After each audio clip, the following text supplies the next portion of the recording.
Hey everybody, so today I have in for repair another MacBook. This is the A1466, the fun model, MacBook Air. I believe it's a 2017 model. It's in here for repair, no power, so let's just dive right into it, see what's going on with it.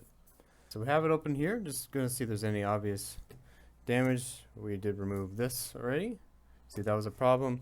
Alright, let's plug it in again, see if we see anything different. And if not, we can try plugging in, we can try removing the board. Just go always work to do the easiest thing first to try to make sure that we maximize our time, efforts, and everyone's time. So let's go ahead and see. Is there anything going on? Any fan spin? No fan spin means no good, right? We need a fan spin for this thing to turn on. So there's no fan spin, nothing's getting warm here. Sometimes these caps can get a little bit warm, they could be shorting out. Let's not worry about that. Let's actually just remove the board now.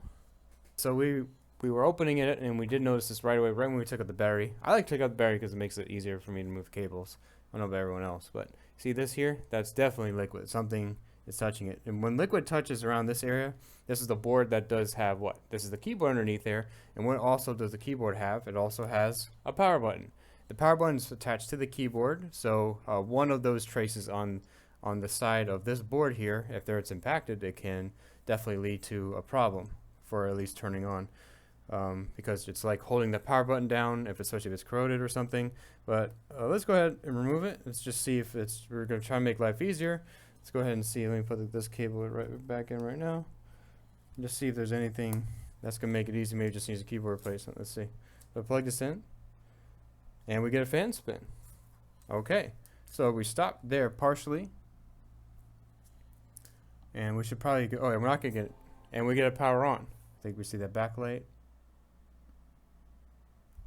Kind of go, and then probably get an Apple logo. Oh yeah, there's no Apple logo because we should get a folder icon because there's no hard drive installed. Disconnected. There you go.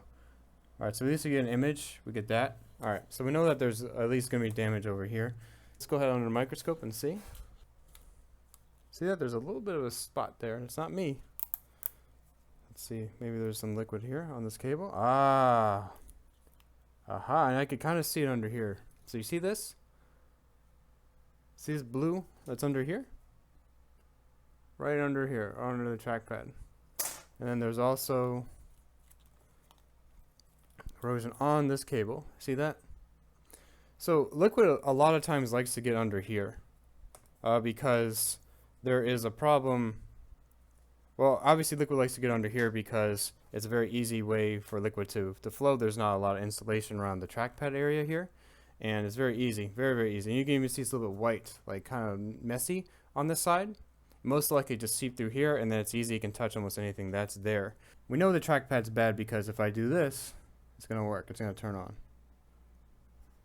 See, if I disconnect that, automatically the short's gone, and it's gonna go ahead and work. So we definitely have a problem with the trackpad. And there you go, it's going to turn on. Alright, boom.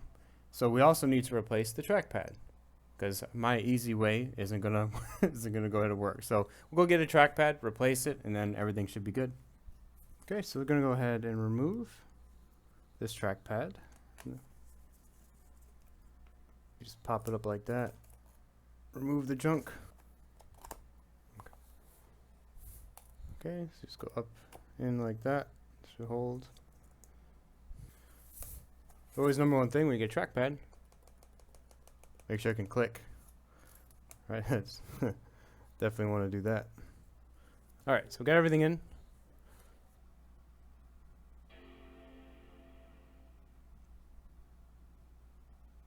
Okay, so we get a boot menu. Looks to be good. Keyboard's working. Let's see how trackpad. Trackpad moves. Great. So that's all the repair. Anyways guys, I hope you guys enjoyed watching this video on how to fix one of these nice A1466 models that has the orange light and there is no power. So it's very easy to get any type of liquid underneath the crevice here, right? Because if liquid gets actually under here, or especially around the top, it's going to go all the way over to the bottom and it's going to leak very easily. And then if it leaks over here, it's going to touch at least maybe the keyboard connection, maybe the trackpad connection, and if it does that, what happens? Why is that really important? Why does that matter? Why would it not power on? You say it's going to short, That is true. But there's also something else that this does have, and we discussed a little bit earlier, and that is the power button, which is on the keyboard itself there. So if Liquid gets underneath here and is touching one of the SMC resets here, or power button connection, it's going to think that the power button is being held down all the time, and it's going to keep trying to start. Imagine trying to start your computer while holding the reset button all the time. If you like this video, please leave a like. Really does help us a lot. Subscribe for more content. We'll see you guys in the next video. Thanks a lot for watching. Take care. Bye.